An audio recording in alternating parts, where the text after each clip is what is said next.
Welcome back to another edition of Between Two Fars. I'm Warneke Miller, and we have been taking a wonderful journey with Brian Stanford through the differences between GAO litigation and Court of Federal Claims litigation. And we're getting down to the nuts and bolts of remedies and costs associated with participating in these different forums. And let's just start with the remedies, Brian. What can these courts do for us, or what can these courts do for our contractor? Absolutely. That's the name of the game at the end of the day is, what's the outcome of the case? What's the remedy that, the government may receive or the protester may receive at the conclusion of the proceeding. So at GAO, GAO will issue usually written decisions on the merits. Now, those decisions may not cover every single issue that was litigated during the protest, but typically they cover the main issues and decide, what the outcome should be. Now, should be is critical here because GAO's decisions are at their core recommendations back to the agency, and technically and legally.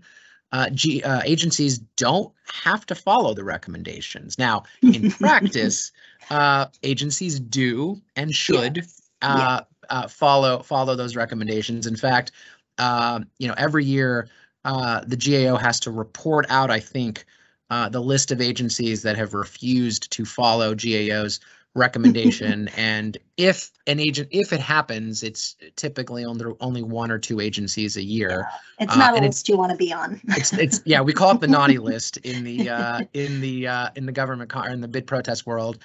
And my experience has been it's usually because the agency feels that just at a hardcore, as a matter of law, there is an issue, and it might be because that issue is currently being litigated at a higher level, like the federal circuit, and so the agency may feel that the federal circuit will ultimately resolve the issue as a matter of law, and the agency can move on from there. Now, Court of Federal Claims, as a federal court, issues permanent injunctions on the matter, and so agencies do have to comply with those injunctions. So you'll see at the end of the litigation,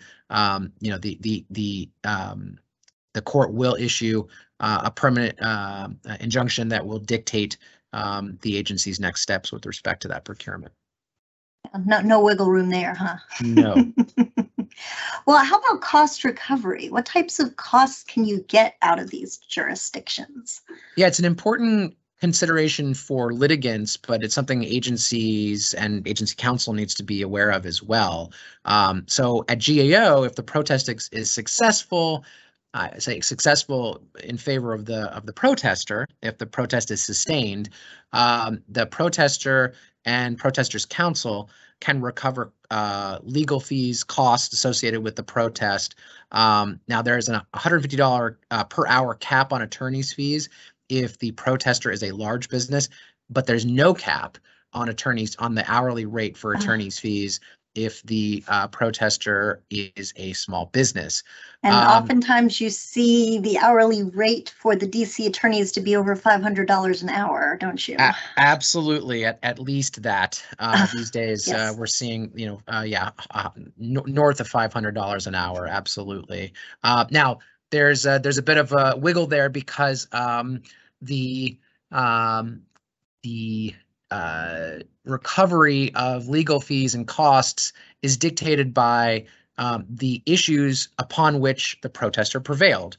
And is often the case in these protests, there are numerous issues that are litigated before the GAO, and it's not often that every single one of those issues was meritorious. And so there's a lot of heated negotiations sometimes between the agency and the protesters' counsel on what costs they should be credited for, given that maybe not all of their protest allegations were meritorious. It could be that just one or two of the protest allegations were meritorious. And the second point on that matter is important. The GAO is only typically going to recommend bid and proposal costs to the protester in a decision where there's no other relief. that's available to the protester. So that's Okay. not typical to get B&P costs for the protester for recovery. Now, at the Court of Federal Claims, there is no recovery for costs and fees, except if the business is a small business under the Equal Access to Justice Act. EJA. EJA. We all love EJA.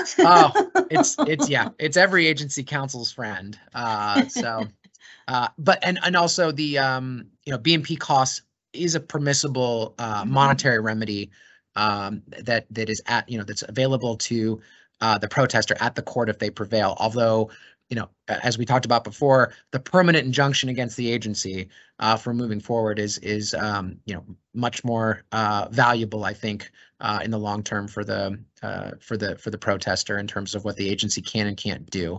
So. Yeah. Well, there's some more financial aspects involved. What about the total cost? What are we looking at here when we start counting stuff?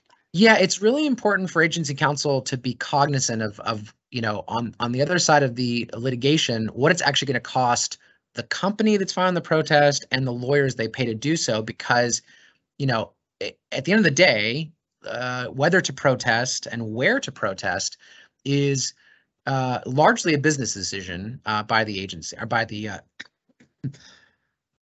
Yeah, often the contractors are going to go ahead and assess the costs associated with bringing it to one form or the other. And because we are defending our decisions, it's often in the contractor's hands which forum we end up in. So some of these cost drivers are really things that they think through on their side. That's absolutely right. So at the GAO, historically, it was thought that litigation at GAO was going to be less expensive because of the informality of the process. You get the automatic stay of performance. Typically, it's not a hearing.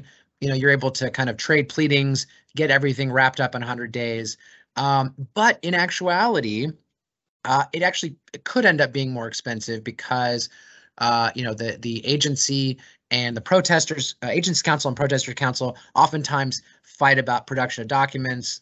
Those side skirmishes can rack up the legal bills for the protester if you're having to fight about documents. You've got multiple rounds of supplemental protests that are a possibility if the agency kind of trots out more and more of the record. And so it's not always a clean, agency files its report, protester files its response, and then we're done.